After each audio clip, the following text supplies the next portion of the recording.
Welcome back to the Sports Shuffle after some technical difficulties. There was a brief rip in the fabric of space time. Yeah. Hey, is that Will Smith, Neuralizer? Yes, that's a light up flamingo that I still have. Anyways, we're gonna forget all that happened. Yeah, Chiefs win 26-25 with the Bengals, and we're gonna kind of move on. Apparently, we're not supposed to It talk was about things. because you were besmirching Taylor Swift. That's why it happened. Hey, you say bad things about Taylor Swift, bad things happen to you. Ask one of the presidential nominees over the weekend.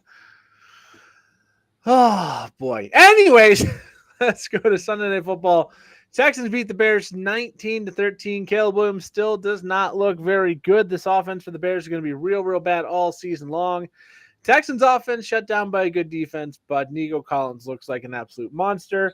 We'll see about the injury to Joe Mixon, but he's been great when he's been on the field, and hopefully he'll be back soon. DJ Moore was definitely frustrated, but he should stay in your lineups. Yeah, he's one of those guys where I think he's in like the same vein as Amari Cooper. If you have somebody that you maybe to start the season wouldn't have started him, but you have like a Rashid Shaheed or Jamison Williams who's really been playing well, it may be worth sitting the guy you drafted higher to play over one of those guys over. But yeah, only time will tell. What about concern for DeAndre Swift? Oh, he's bad. He was overdrafted. All of the Bears were overdrafted. I said that during draft season, and I maintained that I was right on that one. And then, Do you ball on Tank Dell yet? not yet. I do think he's going to be more involved as we go forward. It does look like outside of Nico, between him and Diggs, it's going to be hit or miss, but I do think he's a good enough wide receiver. He's going to have good games, and they'll get back on the same page. It's still, again, early season, no preseason for most of the starters. It'll take time. All right, Monday Night Football. Eagles blow the lead, lose 22-21 to the Atlanta Falcons. Kirk Cousins looked a lot better in the second half. Drake London with the last second touchdown. Saquon Barkley looks very good. The tush push still is a thing, even without Darrell Jason Mooney Kelsey. came on a little bit late. What's that? Oh, yeah, Mooney. I mean, we had some good Devonta Smith in the absence of A.J. Brown had a pretty solid game, but really not a great game in the first half. Kyle Pitts was kind of an afterthought, but Nothing. Drop him. Don't drop him. I mean, tight ends are going to be wildly inconsistent, and this year it seems like Sam Laporta this week. Yeah, it seems like you're not dropping Laporta, you're not dropping Kelsey, you're not dropping Andrews, and if someone does go pick them up, unless you have a better option already, and even then maybe pick them up and trade them later, because they will come around. But it's just tough when it's early season. You draft someone highly and they fall in their face like some of those guys have. Eagles and Falcons leave this game 1-1, and the Falcons didn't falcon it up.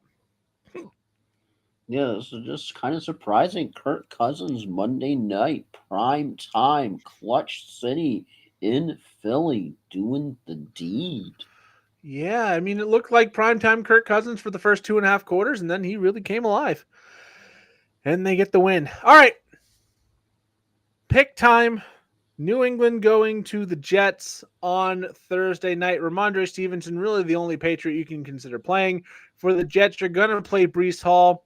I'm not a believer in Garrett Wilson, but where you drafted him, it kind of dictates he's going to remain in your lineup. It's going to be a good defense. Expect maybe not a great night from anybody in this game on the offensive side of the ball. Aaron Rodgers in deeper leagues could be a consideration. Mike Williams, eventually that role is going to increase. So maybe not this week, but in the near future, keep him in mind, especially if he's on waivers. You can pick him up on the cheap. In a few weeks, he might be a very good asset. Hunter Henry at tight end as well for the Patriots is someone you have to consider just because tight end's been really bad. Now, both of these teams are 1-1. The Jets, they've had about a quarter and a half of really good football. The problem is they've played 8 quarters of football so far, and they're 1-1. The Patriots have been a surprisingly competitive, tough team. Kind of reminds me of like the Cardinals from last year, except their defense is good, not their offense, the opposite of the Cardinals in that way, where they're just going to be scrappy and tenacious and stay in games that maybe they're outclassed in. And I think talent-wise, they might be a little bit outclassed in this game, but at the same time, the Jets not looking like a juggernaut powerhouse team. Who do you got? Thursday night football games always are weird just because take a look at the last one. You had a lot of people probably thinking Miami Dolphins going to absolutely run wild all over the Bills, and the exact reverse ended up happening. Very, very ugly game for the Dolphins, and of course, we all hope that Tua is okay and gets better. A look at this game, I think the main thing to look at is the fact that even though New England has been competitive 2 weeks in a row, they're missing two offensive linemen, and I think that's going to come up a lot bigger of a factor for this game. And I think it's going to be that much of a difference maker. And I know, you're going, okay, how much confidence do you have in the Jets when Aaron Rodgers is more of a game manager at this point in his career?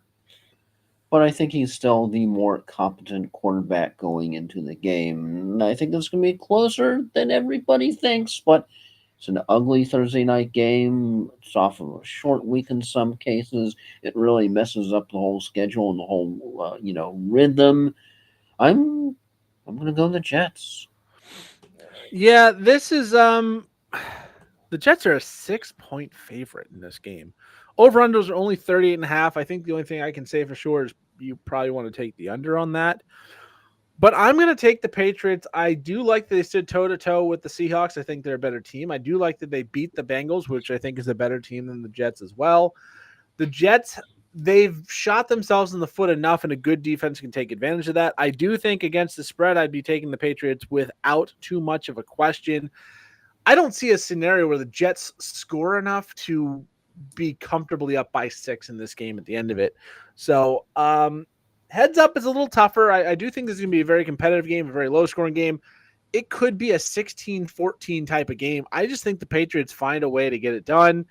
And the Jets, with all the hype and all the hope, you said it, Aaron Rodgers more of a game manager at this point. He's not lighting things up. Garrett Wilson not taking that step we were hoping for. Breece Hall is their offense. And I mean, I know it's not Bill Belichick as the head coach, but Mayo's been there long enough and knows the MO. You got to think what they're going to try and take away is Breece Hall. And if they do that, I don't know where the Jets go for points. And then it's, can they out defense the Patriots and maybe get a defensive score? I just have this weird feeling in Thursday night games typically end up being those weird, ugly, bad football games. And those can go either way. I'm going to take the team that's been more consistently competitive this season and take the Patriots. And I am probably wrong because the records are behind me, Joel, with a 4-game lead. Anyways, let's go to final thoughts, and I'll start because mine is screw technology, and that is all. Joel, go ahead. Yeah, my final thought is why, because last week all of a sudden I thought that was the week that they were going to do it, but no, that was because you had the Brazil game. But this week is the week that they're going to do it, and I just don't understand why we need a double header on Monday night. Take out the second game.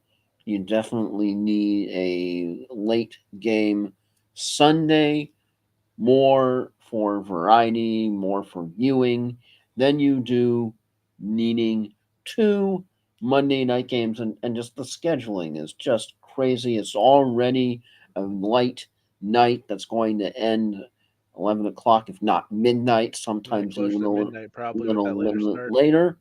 You don't need two games on the same night. We need to have Monday Night Football is one game. Everyone's tired. You've got a lot of people who have work the next morning or at least the late morning.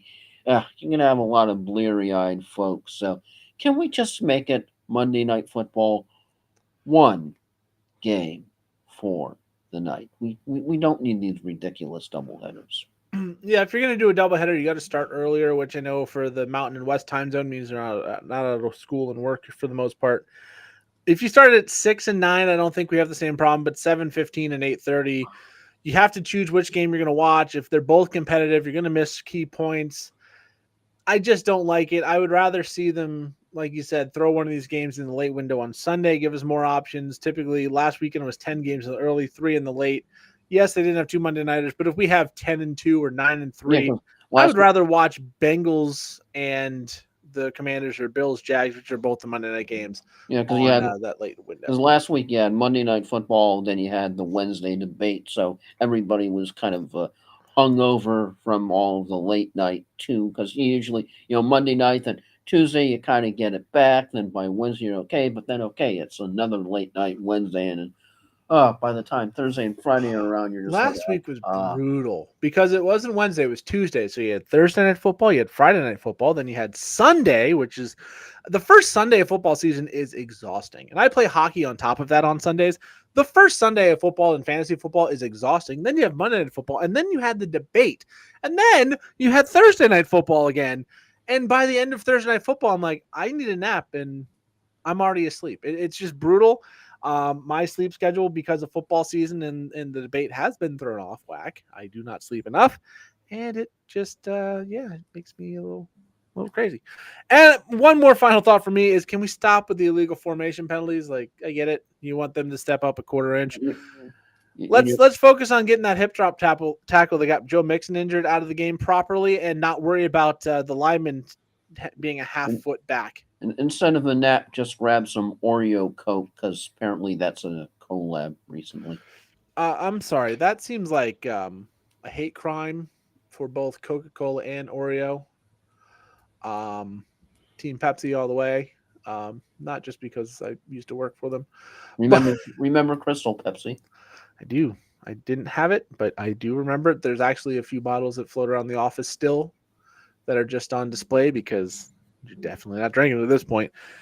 But yeah, or can we stop with the crazy food beverage combinations? Like, it just, I don't get it. Bacon and ice cream, I don't get that. And that's like, there's just, why? Stop being weird, people. Like, why?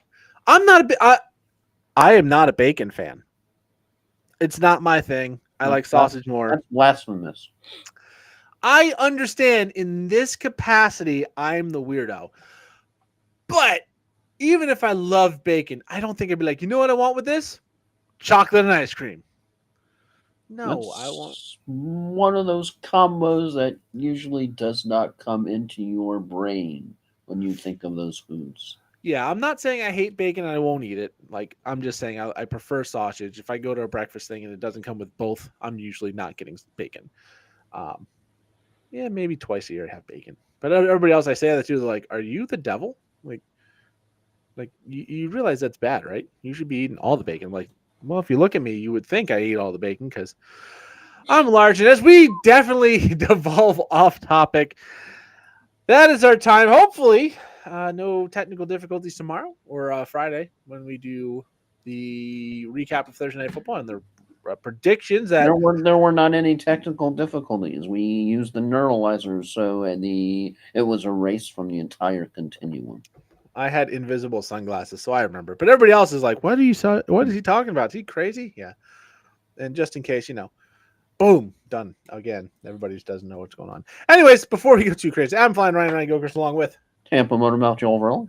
And with the last couple of minutes of conversation, maybe this isn't a good thing, but we'll be back on Friday to talk more football, recap Thursday night. See how wrong our picks will be this week. Yeah, I mean, Joel's 19-13. I'm 15-17. We both were 7-9 last week. Joel still banking on the first week where he was much better than me. Early season picks are very tough because you really don't know the teams, and now you're getting to. Well, you think when you're picking the Ravens over the Raiders, you don't think that they're going to totally gack it and lose. Yeah, there's been some pretty big upsets this year. I mean, Patriots, Bengals, week number 1, the Ravens over the Raiders. I mean, this is one of those things like I could have legitimately been. I didn't think the Bucs were going to win in Ford Field. They usually But that's not as crazy. Yeah, but you think of like, oh, I'm in a survivor pool and you lose with the Bengals and you have a second chance. You go, oh, I'm definitely taking the Ravens over the Raiders. And now you're out a second time in 2 weeks. So anyways, that's our time with that. Pick against Carolina. Yeah, pick it. That's the only one I'm guaranteeing most weeks. I think they'll get one win and we'll be wrong on that. But I'll be 16-1 picking against Carolina, I bet. So yeah. With that, we go. Everything was broken.